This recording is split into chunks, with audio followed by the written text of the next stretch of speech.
day where a lot of folks, Carol Massar, looking past relatively solid economic data on that UMich consumer sentiment data, and of course looking to what happened last night and what is still transpiring over the skies of Tehran and Tel Aviv. Yeah, the headlines fast and furious over the last couple of hours. You know, that's continuing to put support when it comes to oil prices, and that's something we're all watching right now. I'm looking at WTI crude still up about 7.5% off its highs of the days, but nonetheless, we're looking at $73.12 a barrel. I think everybody's trying to figure out what Prime Minister Benjamin Netanyahu means by saying that more action will be taken. In the past, these so-called skirmishes have kind of been a tit for tat, and this was maybe seen as the tat, Iran's response. But if there is more to come, then how much does this escalate? Right, and that might be why Treasury yields are moving up. You see, it's interesting given that you would think that there would be a big shift to the safe haven of U.S. Treasuries, but that hasn't played out because everyone's still worried about the inflation ramifications of spiking oil prices. Absolutely, and it gets to this idea now of how do you weigh the multitude of risk. We came in, of course, talking about trade risk into this week, and that seemed to have abated at least for a brief moment in time, and now the geopolitical risk back on the table. Do you trade into this weekend? Do you sell off and put everything away and then just wait to find out what happens over the weekend? Yeah, it's a tough position right ahead of the weekend. So much could happen, and time will tell ultimately how it plays out here. A lot to break down here as we get the closing bells in New York. Earlier in the session, it did look like we were at least going to hold on to some of those weekly gains, but that is not necessarily going to be the case. The Dow Jones Industrial Average on the day down more than 700 points, or about 1.8%. That gives it a weekly loss of about 1.4%. The S&P down 68 points, closing back below that 6,000 level, a key psychological level there, and down a half a percentage point on the week. The NASDAQ Composite down 255 points, or about 1.3% on the day. The NASDAQ 100 down a similar amount, and the Russell 2000 closing lower by about 40 points, or 1.9% on the day. No surprise, Romaine, as we've seen increasingly that risk-off trade play out throughout the day, that we are seeing most names in the S&P 500 lower, 433 to the downside, Scarlet, on this Friday, 70 to the upside. And a pretty clear-cut IMAP as well, showing the sector performances. Energy, the only sector within the S&P 500, finishing higher, up 1.7%. And for the week, also the best performer, gaining 5.7%. All right, let's get to some of the individual gainers, if I may. And, you know, kind of holding my breath to see if they held on to their gains. No surprise, I should say, to see defense names, which we have seen trade higher throughout the day. This is one of the few groups with some outperformance, and that included Lockheed Martin. We've seen this one up more than 4%, finishing the day with about a 3.7% on those escalating tensions between Iran and Israel. Let's also go to energy names, which have definitely obviously been on the move, really riding the ride up in oil prices. We see Diamondback Energy, ticker is FANG. That name is up about 3.7% in today's session. Keep in mind that there is this debate in the analyst community in terms of what will happen with oil prices and where the ultimate landing point is for crude oil, because there's no impact yet on oil supplies, but that is something we're watching very, very closely. And we know that the Energy Secretary, Chris Wright, is doing the same as well. We just heard from him a tweet on social just moments ago.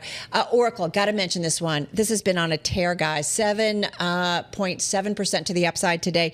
Second day of big gains. It gained more than 13% yesterday. We had earnings late Wednesday. Company projected a 70% gain in cloud infrastructure sales this fiscal year, so it gave a bullish outlook for what is a very closely watched business at the company.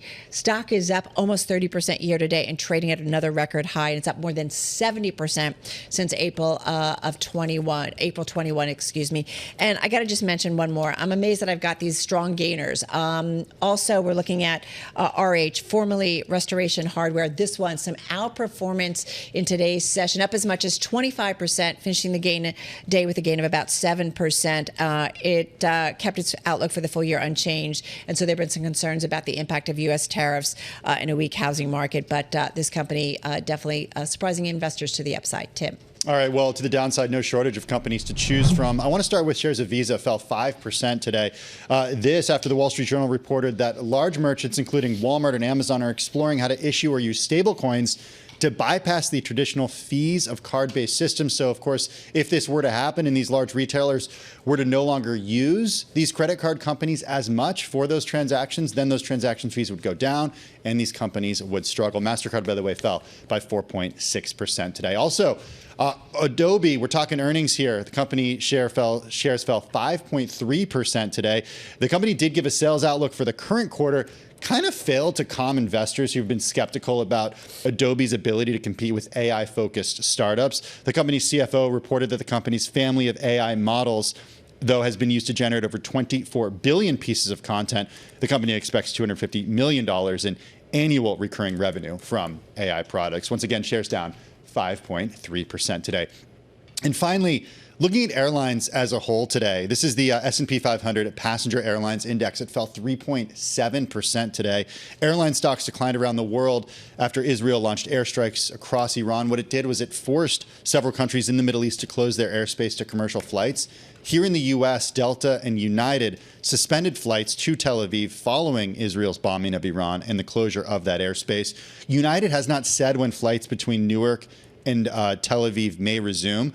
In the past, carriers have been forced to use these narrow flight corridors more often due to military conflicts around the world. What that does is it adds fuel costs, makes flights longer, it disrupts schedules, and leads to higher operating charges. That index falling by 3.7% today. All right, let's take a look at what happened in the yield space. Yield's actually higher. Scarlett was talking about this just a second ago, pretty much across the curve, 4 basis points on the lower end, shorter end of the curve, and about 6 basis points on the longer end of the curve. Though we should point out on a weekly basis, yields are lower than where they were last Friday, about 8 basis points lower on the 2-year and 6 to 7 basis points on the 30-year. And of course, that is the setup for that 2-day Fed meeting that kicks off on Tuesday. You know, that's exactly where I wanted to go, Romaine. I mean, I'm just thinking about what is being handed Fed Chair Jay Powell and company as they get ready to kick off that meeting and then talk about kind of the macro environment, whether or not they take a dovish tilt possibly. And I guess some of that has to do with how long this conflict goes on. Well, Julie Beal over at Kane Anderson Rudnick, we just had her on our program, and she said the higher oil prices, the spike in oil prices that we're seeing right now, which obviously is inflationary, could complicate the Fed's task next week in terms of thinking about that rate path and those rate path moves. That's inflationary. So if we're seeing price pressure there, then that's certainly an issue for rates. Yeah, it's going to be a game day decision because there's a lot of time before that Wednesday decision, and a lot could happen in the Middle East. The other thing to keep in mind that we have going on this weekend is the G7 meeting, and some analysts have talked about maybe there might be some trade talks that come out of that meeting where the U.S. Gets together with another country and we get closer to some kind of concepts of a plan or trade deal. I'm glad you brought up the G7 because I do wonder if the dueling attacks today, if that changes maybe what the conversation is going to be about. I mean, we all pretty much assumed going in it was all going to be pretty much about trade issues, but you do wonder now if they have to focus a little bit more on global security. Yeah, no, let's not forget, too, that the United States and Iran were supposed to meet this Sunday for another round of nuclear talks in Oman. So we haven't really heard anything in terms of whether or not that's going to continue to go on. We know we've heard from various states in the region that have criticized the activities that have gone on and saying Israel's actions were reckless. But we should point out, too, that the Iranian foreign minister apparently had a call with his Indian counterpart and basically told him that right now those negotiations, any negotiations they were having with the U.S.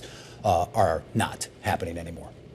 Yeah, also, we should note that a few more headlines dropping from a Fox News report that cited a White House source that it didn't name. The president and Netanyahu spoke by phone, according to Fox News. And the Trump administration also briefed lawmakers before those Israeli strikes. I think the question I have is, what happens over the weekend here? And to what extent do we see this escalate? Well, one thing I'm curious about, and we had, Scarlett and I had John Bolton on a little bit earlier, and I don't think we had a chance to really ask him this, but also the idea that apparently this was something carried out without the U.S.'s direct, foreknowledge, I should say. At least that seems to be the implication in the reporting, though the U.S. did confirm that they did assist in some of being able to block some of those missiles coming in from Iran. But it raises the question as to whether Netanyahu went at this alone or whether he did get the backing of his number one ally. Yeah, for a change, the U.S. is not the source of the uncertainty that all the investors in the world have to grapple with. So it definitely does create a new dynamic for investors to kind of price through. Yep, and raising a little bit of volatility, certainly in the trade. We'll see whether or not that carries into also the trade next week. All right, guys, that's a wrap. A super, super busy Friday, and it's playing out in the markets.